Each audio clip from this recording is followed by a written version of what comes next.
And welcome back to जोर का जोड़ PSL सीजन 9 स्पेशल। और हम ब्रेक पे चले जाते हैं मगर मज़े की हमारी गुफ्तगू चलती रहती है। इस जो ब्रेक में मज़े की एक डिस्कशन होती है, मैं हर दफ़ा ऐसी थोड़ी कहती हूँ कि हमें लाइफ लेसन मिलते हैं मुशी भाई से, और वो लाइफ लेसन वाकई बहुत ज़्यादा वेटेज रखते हैं और हमारी ज़िंदगी में बहुत फ़र्क पड़ता है उससे। मुशी भाई बहुत बहुत शुक्रिया। ये हम सब के लिए कहते हैं ना, जो पहला जो आपके अल्फाज होते हैं ना आपकी ज़ुबान से निकलते हैं, वो पहले आपके कानों में पहुंचते हैं, फिर दूसरे के कानों में पहुंचते हैं। तो बस ये है कि कोशिश करते हैं कि आपस में कोई ना कोई पॉजिटिविटी रहे, क्योंकि ये पाकिस्तान में पॉजिटिव बात करना बहुत ज़रूरी हो चुकी है। जब भी हमारे जितने भी बच्चे आते हैं इनसे हम सारे इंटरेक्ट करते हैं, आप लोग अपने अपने ज़िंदगी के एक्सपीरियंस बताते हैं, और इन बच्चों के लिए बहुत ज़रूरी है कि इस दौर में अच्छी अल्लाह की नेमतों का शुक्र अदा करें, पॉजिटिव बातें करें, क्योंकि पाकिस्तान में इस वक्त पॉजिटिविटी की ज़रूरत है। बाकी अल्लाह का दिया इस मुल्क में सब कुछ, बहुत ज़रूरत है पॉजिटिविटी की, और बहुत ज़रूरत है स्पेशली यूथ में पॉजिटिविटी आ जाए तो फिर आपकी वो ट्रेंड और वो मोमेंटम बन जाएगा पॉजिटिव रहने का।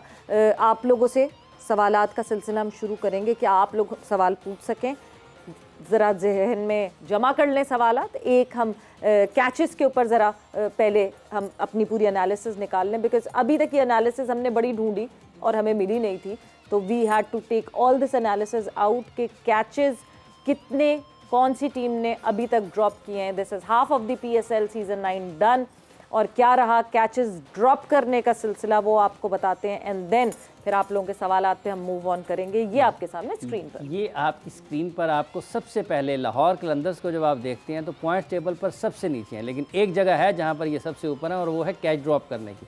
6 मैचेस में 9 कैचेस इन्होंने ड्रॉप किए हैं। मुल्तान सुल्तान्स ने भी 6 मैचेस में 9 कैचेस छोड़े हैं। कोयटा ने 5 मैचेस खेले हैं, उसमें उन्होंने 8 कैच ड्रॉप किए हैं। इस्लामाबाद यूनाइटेड ने हर मैच में 1 कैच ज़रूर ड्रॉप किया है, 5 में से 5। और उसके साथ साथ कराची किंग्स, इनमें 5 मैचेस में इन्होंने 3 कैचेस ड्रॉप किए। और सबसे आखिर में है बाबर आजम की पेशावर ज़ल्मी, जिन्होंने 5 मैचेस खेले और सिर्फ 1 कैच ड्रॉप किया है। तो ये है खुलासा ड्रॉप कैचेस का, जिसका अभी हम जिक्र कर रहे हैं। बिल्कुल। और मतलब जब हम फील्डिंग की बात करते हैं, हम तो रोज़ाना यही बात करते रहे, the kind of fielding that is happening in PSL season 9। मुझे भाई क्या हो गया, लड़के रस्टी हो गए हैं क्या, लाइटें सही नहीं है, हो क्या रहा है? I have no idea. Actually, I have no idea. हाँ। To be very frankly speaking, ये बहुत ज़्यादा हम सोच रहा था मैं पिछले 2 दिन से, बल्कि कल इंजमाम से डिनर किया, उनकी तरफ डिनर किया, तो ये बात हो रही थी कैसे स्टैंडर्ड्स हो गए, क्या हो रहा है। मतलब अच्छे फील्डर कैच ड्रॉप कर रहे हैं। Khushdil is one of the very fine catch करता है, वो बहुत अच्छा फील्डर है। उसने एक ही मैच में 3-4 कैच ड्रॉप कर दिए उसने। अब मुझे समझ नहीं आती, आई डोंट नो, आइदर मैं एक बात करने जा रहा हूँ और ये शायद ये वायरल भी हो जाए बात। अच्छा। वो वायरल ये बात हो सकती है। लाला ये वार्निंग दे रहे हैं पहले से वार्निंग दे रहा हूँ। करें मुशी भाई, वायरल ये कर रहे हैं कि जिस तरह किसी ने कहा था कि इंडिया ने बॉल चेंज करके अपने मैचों में बॉल इसका डिफरेंट होता है, तो मुझे लगता है इस PSL में शायद बॉलों का वेट या डिफरेंट हो, या इसका ज़रूर नोट करवाना चाहिए, क्योंकि जितनी जल्दी वो नीचे आता है तो लोगों के हाथों पे लाके गिर जाता है। शायद वजनी बॉल हो, शायद ये बात को नोट करके हमें दोबारा इस पे चेक करवाना चाहिए। ये भी एक वजह हो सकती है, हो सकता है, क्योंकि आपकी साइंस इंक्वायरी बैठाने वाली बात है। पढ़ी लिखी बात बताता हूँ आप लोगों को, क्योंकि एजुकेशन बहुत है मेरे पीछे, इसलिए पढ़ी लिखी बात कराता हूँ। पढ़ी लिखी बात ये है, साइंस कहती है कि ज़मीन में ग्रेविटी है ना, कशिश है, तो जितनी हावी चीज़ ऊपर फेंकोगे उतनी जल्दी आती है। तो कई दफ़ा प्रैक्टिस में ऐसे बॉलों से, यकीन करें ये बहुत बात बता रहा हूँ, कई टीमों के पास जो कोकोपुरा होते हैं वो 2 नंबर होते हैं, वो जब आप हवा में मारते हो ना तो वो काफ़ी देर तक रुकते हैं, तो आपको टाइम मिल जाता है। जब आप सही कोकोपुरा के साथ जाते हैं तो जब वो नीचे आ रहा होता है तो उसकी टाइमिंग उस बॉल से ज़्यादा तेज़ हो सकती है। ये फ्रैक्शन ऑफ सेकंड ये जो होता है ना, इस पे आपकी टेक्निक ख़राब होती है, बॉल हाथों में लगने की बजाय निकल जाती है। ये छोटी सी चीज़ है, इसको नोट करके देखना। ये शायद को भी पता है, कई दफ़ा पैसे वो, क्योंकि $35-40 का बॉल है, इसको बचाने के लिए आप जो प्रैक्टिस करवाते हैं ना वो दूसरे बॉलों से करवाते हैं। सो माई पॉइंट ऑफ व्यू में भी आपको फील्डिंग प्रैक्टिस जो है ना वो सही मैच वाले कोकोपुरा से करनी चाहिए। लाला, ये बहुत एक इम्पॉर्टेंट पॉइंट हो सकता है कि क्या फील्डिंग प्रैक्टिस उसी बॉल से करवाई जा रही है जिससे मैच खेला जाता है, बिकॉज इतनी मिस फील्डिंग्स, इतने ड्रॉप कैचेस, मतलब इस दफ़ा तो हद हो गई है। तो मेरा हो सकता है पॉइंट, मैं बिल्कुल डिसएग्री नहीं करूंगा मुशी भाई से। हो सकता है ये बिल्कुल फर्क पड़ सकता है, लेकिन सवेरा चीजें अगर मैंने देखी है तो वो ये है कि आप बैटिंग और बॉलिंग वार्म अप वगैरह में जब प्रैक्टिस सेशंस होते हैं बहुत शौक से करते हैं।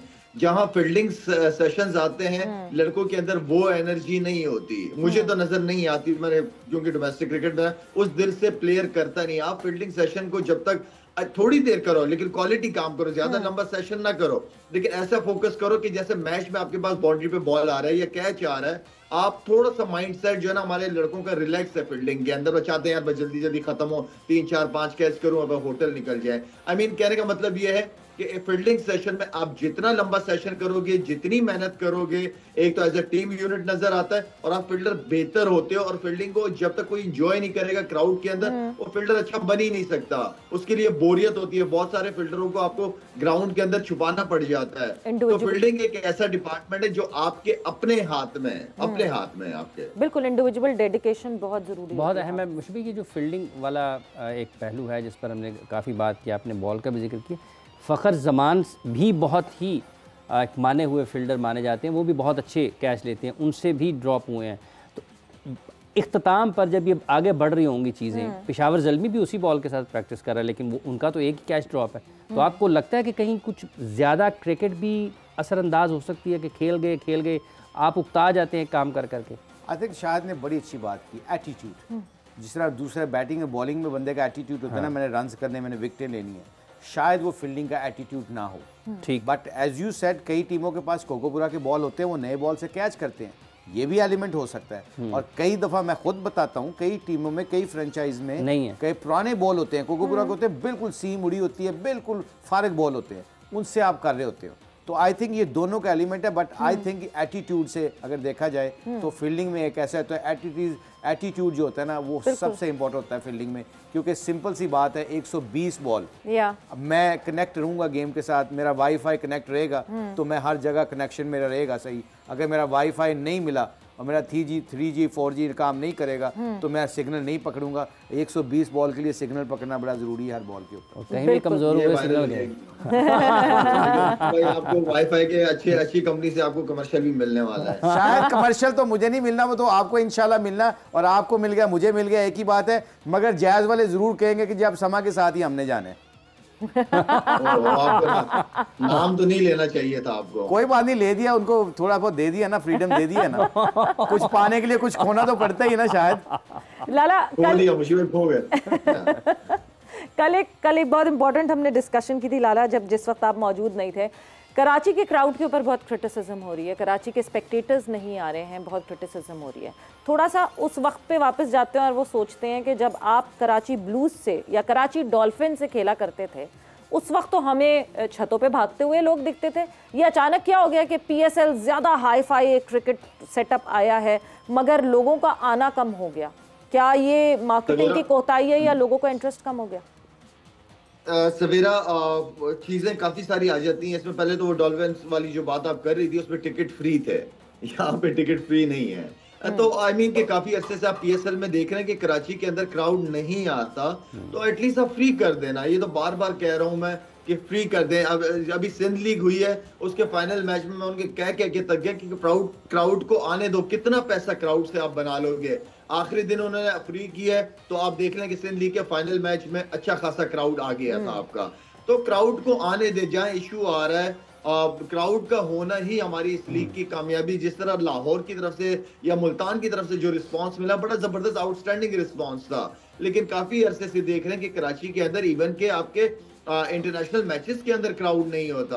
अब क्या वजूहत हो सकती है? क्या पार्किंग बहुत दूर लोगों को मिलती है, इजी एक्सेस नहीं आने का? तो आई मीन के हो सकती है, कुछ रीजंस हो सकती हैं। मार्केटिंग तो की है, देखो मार्केटिंग तो हो रही है। आपके कलंदर लाहौर के अंदर इतने बड़े बड़े मैचेस हुए हैं, क्राउड आया, सारी दुनिया ने देखा है। तो एटलीस्ट कराची को भी पता होना चाहिए कि PSL जो है वो कराची आ रही, तो हमें भी जाना चाहिए। तो क्या ऐसी वजूहात हो सकती हैं जो हमें वजूहात हैं जिसकी वजह से नहीं आ रहा क्राउड? कल वसीम अकरम साहब ने जाने की कोशिश की अपने शो से, वो जा रहे थे स्टेडियम, 1.5 घंटा वो सड़क पे ख्वार होते रहे और उसके बाद वो वापस चले गए, वो स्टेडियम नहीं पहुंच सके। This is what is on air and he has communicated that. तो आप ये सोच लें, तो नहीं, आप नहीं ये तो बड़ी मुनासिब बात ही नहीं है। कोई भी पाकिस्तान से जो खेला हुआ हो उसके लिए तो वैसे भी दरवाजे खुले रखने चाहिए। और ये 1.5 घंटा लगाना, इसका मतलब अगर वसीम भाई को इतना 1.5 घंटे का प्रॉब्लम है तो नॉर्मल कितने बंदों को तकलीफ होगी। जिस तरह उनको रास्ता नहीं मिल रहा था जाने का, जहाँ से बंद किए हुए हैं रास्ते, नो वन वाज अवेयर कि नहीं जी ये बंद है रास्ता, तो इसका पैरेलल रोड क्या है, कहाँ से पहुँचे स्टेडियम तक, वो पहुँच नहीं पाए स्टेडियम तक। आई थिंक यही वही बात आप लोग पहले भी कर रहे थे, कल हमने की है ना कि जी वो 5 दरवाजे उन्होंने बंद कर दिए और एक दरवाजे से सारे क्राउड को मैनेज करना, it is a very difficult thing. So I think ये जो 5 दरवाजे ये खोलेंगे, डिफरेंट ग्राउंड के हर हिस्से से लोग आएंगे, तो फिर उनके लिए आसानियाँ भी होगी, सिक्योरिटी का मसला भी नहीं होगा। एक दरवाजे से अगर आप जाते हैं तो आई कैन बिलीव दैट कि 2 घंटे भी लग सकते हैं, क्योंकि ट्रैफिक भी है, लंबा वॉकिंग डिस्टेंस भी है। और फिर दूसरा, हैविंग सेड दैट, जो हमने दूसरे दिन कल बात की थी कि स्कूलों को लेके आएँ, स्कूलों के बच्चों को लेके आएँ, उनको अपने हीरोज़ के साथ बिठा के मैच के बाद 5-10 मिनट तस्वीरें खिंचवाएँ, ताकि उनको क्रिकेट का भी शौक पड़े और जाके ग्राउंडों में वो अपनी फिटनेस का भी ख्याल रखें। बिल्कुल। सो ये बहुत इंपॉर्टेंट कुछ टॉपिक्स थे जो हमने डिस्कस किए, मगर क्योंकि वक्त की कमी की वजह से हम अब इंपॉर्टेंट एक और टॉपिक था जहाँ पे हमने शाहीन की स्पीड के वाले से बात करनी थी, वो हम अभी आज नहीं डिस्कस करेंगे, मगर कल जो हम शो करेंगे और 1 बजे जब जोर का जोर फिर से आपसे आके जुड़ेगा, तो सबसे पहले ही हमारा डिस्कशन पॉइंट ये होगा। और हम उसके वाले से हमने कुछ वीडियोस निकाल के और कुछ कंपैरिजन करने की कोशिश की है कि अच्छी खबर ये है कि शाहीन की पेस बढ़ गई है and we are happy for that. अचानक से पेस बढ़ी है, रीजनिंग क्या है, क्योंकि लोग बड़े परेशान हैं, हम बहुत परेशान थे कि अचानक से क्या हुआ, बट अच्छी खबर है। उसी के साथ वक्त यहाँ पे ख़त्म हो गया। आप लोग का बहुत बहुत शुक्रिया एंड आपका बहुत बहुत शुक्रिया। Thank you for joining in. कल आपसे मुलाकात होगी। सवेरा हाफिज़ को इजाज़त दीजिए। टेक केयर, बाय बाय, अल्लाह हाफ़िज़।